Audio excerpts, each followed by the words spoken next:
Ay, pwede bang gamitin yung savings? Sabi ng ating saligang batas, oo. Taong bayan, pinapayagan ng batas. According to law pala yun, that is the rule of law.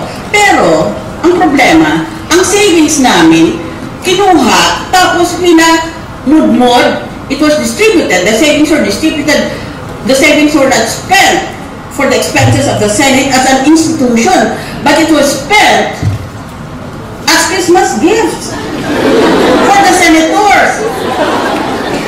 And you know, kinuha nilang kung ilang milyon yun, let's say 50, 30, 50 million, at hinati-hati nila sa sarili nila. Tapos exempted kami.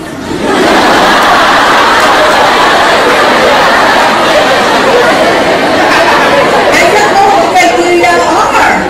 Because I'm very fond of legal research.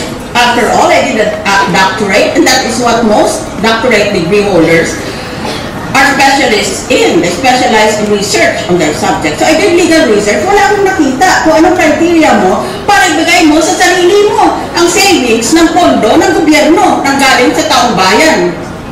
Ano kaya criteria nila? Bakit exempted kami? Apat kami eh. Ang criteria kaya nila ay beauty, hindi kami magaganda, sex appeal, kulang kami